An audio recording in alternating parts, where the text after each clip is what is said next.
Welcome, everyone, to the Social Connection Chronicles podcast. I'm your host, Coach John Bush. And I'm Dr. Robert Richardson. Today we're going to be discussing social anxiety and how it affects everyone, and especially including us. We're just everyday people like everyone else. We just happen to have studied social discourse and how to overcome all of these difficulties. So I guess to start with, we may as well cover what is social anxiety. So that's most likely going to be defined as a persistent and intense fear of social situations. Yeah, social anxiety, it's, a very persistent and common thing. Everyone is afraid of being judged, right? Everyone's afraid of saying the wrong thing. I don't care if you're Bill Murray. I don't care if you're the most famous actor in the bloody world.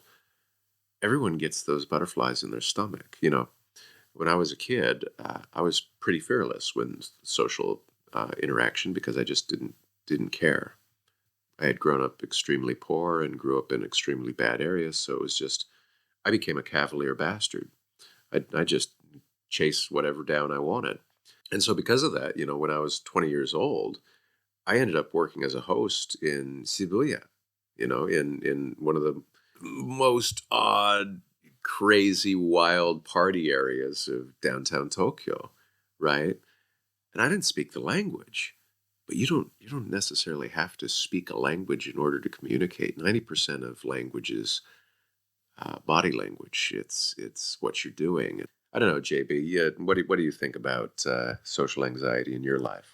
Yeah, you're definitely right. Everybody has social anxiety to at least some degree. We tend to spend all our time living in our own heads, and our social anxiety always seems worse than most other people's because we feel it intently and we sometimes don't even notice what other people are going through. This is why almost everyone at a party is wondering what people are thinking of them, rather than recognizing that everyone at the party is too busy wondering what everyone's thinking of them to even be thinking of you. So you don't need to feel awkward because few people are paying attention to you anyway, and most of the people that would be paying attention to you are probably paying attention to you because they like you, which means you don't need to be anxious because they're kind of favorable in the way that they look at you. They're forgiving of your mistakes because they're already kind of interested. So yeah, social anxiety is in a lot of ways unwarranted, but common. I tend to think about where it comes from. A lot of people develop their first significant taste of social anxiety when they hit puberty. And that's because up to that point, you were just a kid and you didn't really want anything from anyone and you didn't have any sexual interest or desires. And then all of a sudden you get hit with that hormone cocktail when you hit puberty and you're thinking different thoughts and wanting different things.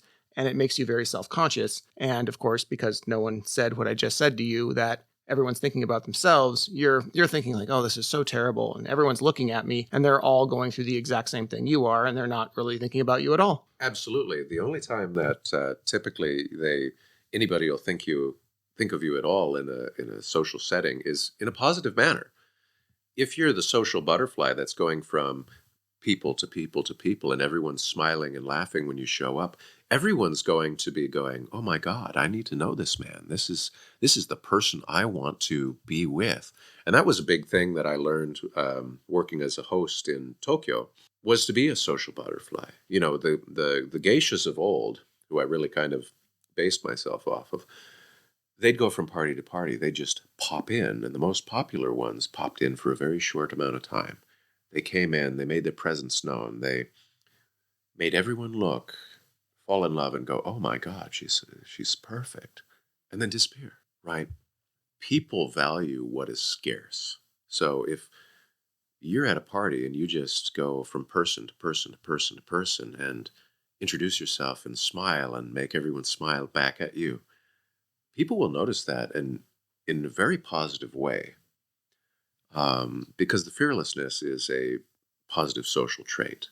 And in doing so, you can overcome social anxiety very well. For example, now that I'm older, I'm 14 years older than I was when I was a host in Japan now. So I'm 34 years old. I was going to guess 107. All right, you cheeky devil. But yeah, now that I'm older, and I've had a lot more trauma in my life. I've spent a lot more time in very high stress, very bad situations throughout life, which we'll discuss, in later podcasts, things of that nature. I've developed pretty severe post-traumatic stress disorder, and now I have a lot more social anxiety as an older adult than I did when I was a younger adult. Nobody cares at the end of the day. If so, you shouldn't care. If you'll never see them again. You know, we live in a period of time where you could go out every single night of the week, never see the same person again. So unless there was a reason for them to see you again, meaning that they liked you, you'll never have to worry about what they think again. So why are you afraid of it? It's just irrational fear at that point, and it should be defeated. We're capable of that.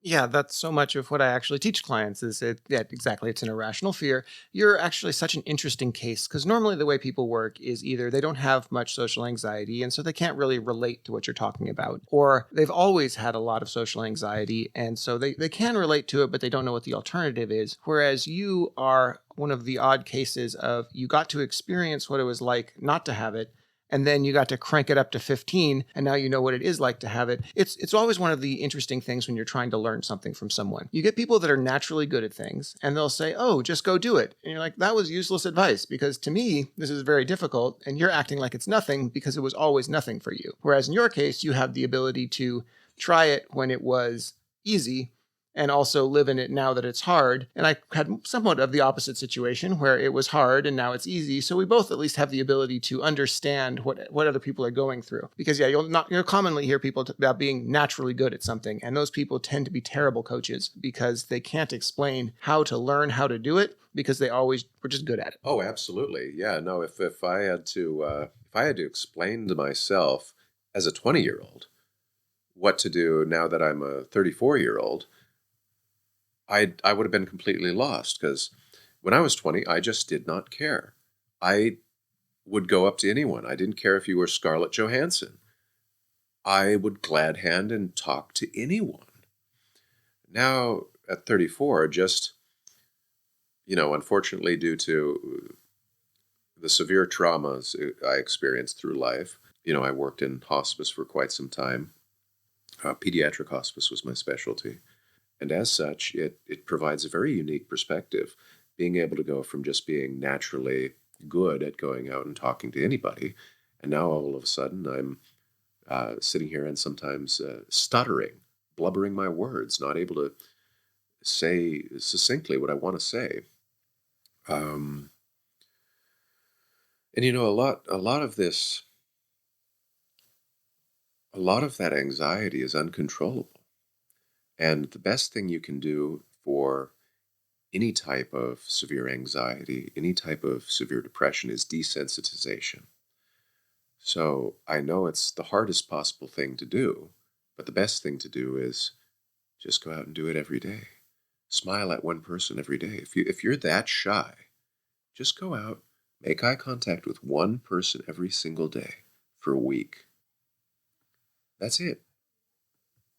1 week. And then the next week, add hi to that eye contact with a smile. And just desensitize yourself to the constant anxiety.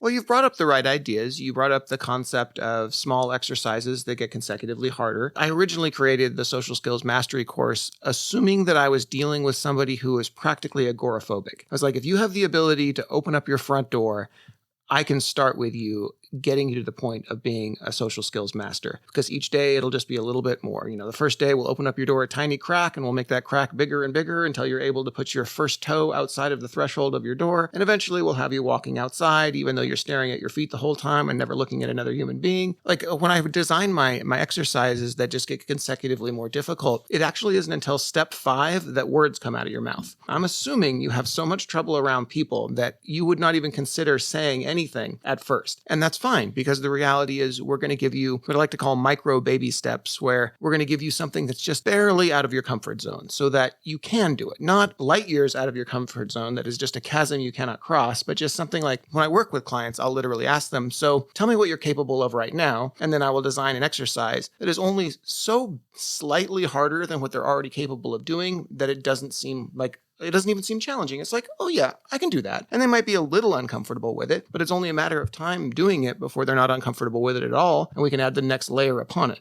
Okay, so let's come up with some ideas of how people who have social anxiety can work through it or at least make it more palatable. You mentioned something earlier that I really liked. You were talking about the way a geisha would come into a party and talk to everyone and just kind of flutter away. And there's an aspect to that that's of great value when you're in a social situation where you feel uncomfortable. There's a great advantage in going in with the attitude of, I'm just here to benefit other people. So I'm not worried about what they think of me. I'm not worried about what I can get from them. I'm just going to go in. I'm going to talk to people. I'm going to say hello. If they don't seem interested in talking to me, I'm not going to take that personally. I'm just going to move on to the next one. We've all been in situations where we're talking to one other person and we're having a great conversation, and then somebody kind of comes in and we wish they weren't there. It isn't about them. It's about how much we're enjoying our conversation with the first person. So if you encounter that situation, don't assume that you're a weirdo freak that nobody likes. Just assume that in that exact moment, those people were busy with something else, and you move on to the next one without taking it personally. Exactly. One of the things with, like you were saying, being able to talk to anybody, one of the things, if you were wanting to be better at talking to everybody, get good at the first 5 seconds. Learn to look someone in the eye, and that's your first step. Just look them in the eye and smile and walk past them. That's all you need to do. You don't need to do anything more. Once you get comfortable with that, that might take you a month. If you have severe social anxiety, I mean, me right now, I get panic attacks looking at random people in the eyes now, and it's like, what's going on here? Well, yeah, it's interesting to hear you give that exercise because that's already 3 steps that I separated into 3 separate things. First is to walk outside, then is to walk outside and look into the general direction of humans, like try to lift your head up so that you're noticing that there are people around you. Mhm. Third would be trying to do the eye contact exercise because and that one is actually an extremely hard one, but it's a fun one because of how many times you can practice it. Where literally, if you're walking in the opposite direction as other people, so the more crowded, the better, you just try to look everyone in the eyes. And you'll fail a million times. But even if you just look for a moment, well, that was a moment longer than not at all. Mhm. And as time goes on, you'll get better at holding eye contact. But when I say holding eye contact, we're talking about 2 seconds until they pass you. This is not a long period of time. Yeah. And what's great is you can fail to carry this out hundreds of times and still practice it hundreds more. It's just you have so many opportunities to get this right. And these other people aren't paying any attention to you. The reality is when you look at them in the eyes, on the off chance they were looking you in the eyes too, they immediately look away, which kind of gives you a mini win, like you won the staring contest kind of thing. So yeah, it's great to recognize that it's not that complicated to find something slightly out of your comfort zone. And if you're saying that walking down, looking someone in the eyes and saying hi is too hard, well, that's because you got too many steps in there. It's like, how can I make this even easier? I'm not going to say hi right now. I'm not going to focus on it. I'm only going to look them in the eyes for a fraction of a second. Like, I'm not even going to try to hold it for the whole 2 seconds. That's an unreasonable goal. My goal is to identify what color their eyeballs are. And I'm just going to play that game. The second I figure out what color their eyes are, I get to look away. And you do that until it's no longer intimidating, and you just up the challenge level until you're having a staring contest with every person you meet. Yeah, and that's a really good thing, because again, to go from being fearless to being a coward in the way, right? Because now I'm having to relearn all the skills I used to have, and I know I have them. It's there's no reason I can't go up to the most beautiful woman in the world and go, "Hi, how are you? I'd love to know you. Let's go on a walk." But now, for whatever reason, now it hurts. Now it sucks. It's an incredibly strange thing to be able to go from hero to zero and now have to rebuild. You know, but it's also fascinating. I love to learn things. I love to. Obviously, with our 1001 podcast, you look bored to tears half the time. But I enjoy it. Every single thing that's new to me, it's like, this is amazing. This is bitchin'. This is awesome. Let's do it. Yeah, woohoo. It's the same thing with the social skills, though, is that I know I'm capable of this, but now I have to figure out how to do what somebody with severe social anxiety does. So just one step at a time, taking a deep breath. And yeah, like you said, go outside. Look somebody in the eye. What's their eye color? What's my eye color? You've got blue eyes. What is mine? Hazel green? There you go. You know that from my book, though. Yes, I do. Yeah, no, it's very, very interesting diatribe, and it's difficult to know that once you were the best and now you're no longer capable of it. It was like when I was boxing and I broke my hand and I couldn't box anymore. It's like, well, shoot, this sucks. What happened? I feel like I would think you have a certain advantage here because for most of the people that I work with, it feels like an impossible task. You're telling them, go do this. And they're like, I can't do that. And I'm like, okay, well, we'll work on it, baby steps at a time. But one day you'll be capable of doing that. And it's difficult for them to believe that that's ever even true. Like in their mind, it is so impossible to reach their ultimate goal that they question whether they're capable of it. And you, at least, I would hope, would have the advantage of being like, I know I used to be capable of it, so there's no reason I can't get back there again. I'd like to believe that. Unfortunately, my confidence has been deeply shaken in a lot of ways. It really is hard for me to believe that I ever will be back to the way I 100% was, where I could just charge into anything. I could go to a foreign country and within 24 hours find somebody who'd be willing to not only be my friend, but host me in their home. I used to do that for fun. That was a challenge I enjoyed. Like, just pick a random country and, all right, I'm going to either make a friend or a girlfriend and I'm going to have a place to stay, but I don't know where. But looking back now, it's almost an entirely different paradigm. I don't know if just due to the severity of my symptoms, if I'll ever be quite back to what I was. And that's almost worse than not knowing if you actually can. It's looking through the lens that I used to be great and now I'm broken. What am I going to do? Like, I was great. I held people's hands when they were dying. I took care of people. I brought people through the thresholds of the worst days in their lives. And now I go outside and I have a panic attack and I throw up just walking outside. How am I going to get back to being who I once was as a broken man? That's an incredibly difficult paradigm to face. So I don't know if the fact that I actually once was really good actually is helpful in this case, because it's almost too depressing to face right off the top. Yeah, that is an interesting perspective for sure. Yeah, I don't know whether it's worse to not know if you're capable of it because you were never capable of it before, or not know if you're capable of it because you used to be, and now you wonder if you're too broken to ever be fixed, which I guess is just as big of a hurdle as never thinking you could do it to begin with. Yeah, and unfortunately, I'm doing my best with it. I've been aware that I've had post traumatic stress disorder now about for a year and a half. I'm now on 9 different medications. So I'm doing everything the doctors are asking, everything that the therapists are asking, all of this hoopla.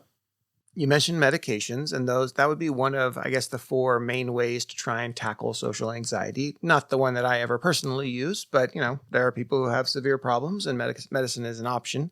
But let's see, what are some of the other ways that people who are dealing with social anxiety, including yourself, might be able to deal with it? We talked a bit about exposure therapy, kind of putting yourself in situations that you find intimidating until they're no longer as intimidating.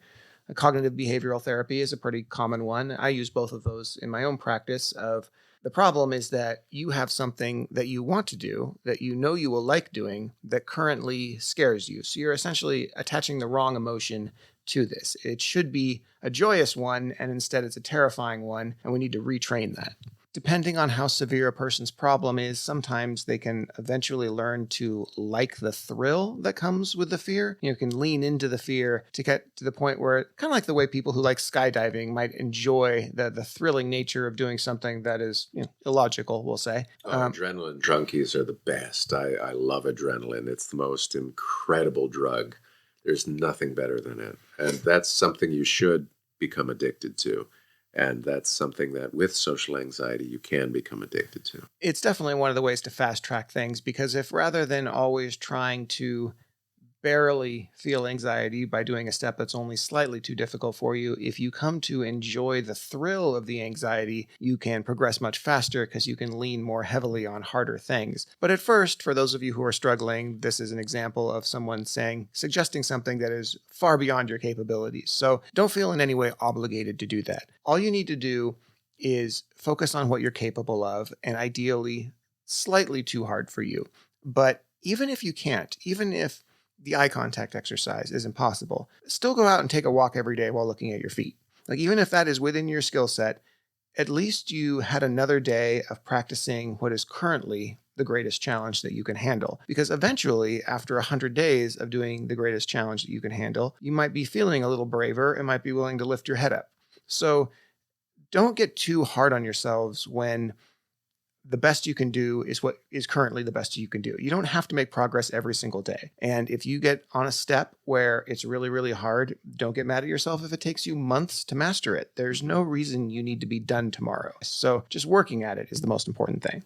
Yeah, absolutely. And in my life, what I found is the only time that you fail is when you give up. Do not give up. I don't care who you are. Giving up is the only thing that precludes you from having at least some gradual increase and improvement. Why would you want to give up? Explain that to me. Why would anyone want to give up? That's actually one of the biggest challenges I have with clients sometimes. It's so much easier to not try, to just give up and do the simple, easy thing that doesn't cause anxiety, but then you never improve and you're stuck like that forever. Yeah, and that's a lot in our society. I see a lot of people who want to put the blame on everyone else except themselves. And it's like, how can you blame everyone else for your failings than yourself? That doesn't make any sense. If you're the failure, it's not everyone else's fault.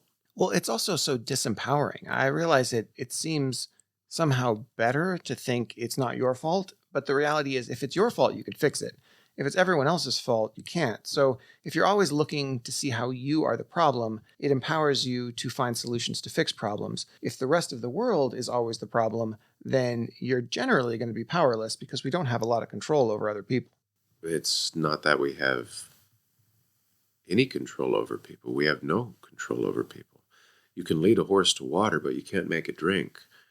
The only control you truly have is over yourself and mastery of yourself. And so, in the manner of course, the Stoics, everyone should attempt to control themselves and their own emotions in that manner. Absolutely. Yeah, so cognitive behavioral therapy we mentioned, and exposure therapy. And then other than that, it's just social skills training. There's probably some things that some of you have never heard of or never thought of that can be more useful for boosting charisma and that kind of thing. And the combination of those three things is really how we focus on improving this situation. Like we said, the fourth option could be medications, but most of us shouldn't need that. Some people with a more severe problem would. So you work on those three things and you can make real progress. And that is how I designed the Social Skills Mastery Program. You can find it at CoachJohnBush.com, specifically ssm.CoachJohnBush.com. And that is an online program specifically designed for exactly what we were talking about here today. You get to do small steps of exercises. There's over 100 videos and 80 exercises to work on in that program. It was designed to be a complete program that you can take as long as you need to make a little progress each day until you become the person that you really want to be. Yep, and with that, we will be here every step of the way. I'm glad you're here on the journey with us, and I hope, even if it takes me longer than it should, I hope we can really get you moving forward on this track and helping you just as much as JB's helping me and move forward and really doing some really cool stuff. Thanks for joining us, everyone. I'm glad you could be here for our first episode. Thank you very much. This is Dr. Robert Richardson. God bless. Have a good day. Bye, everybody.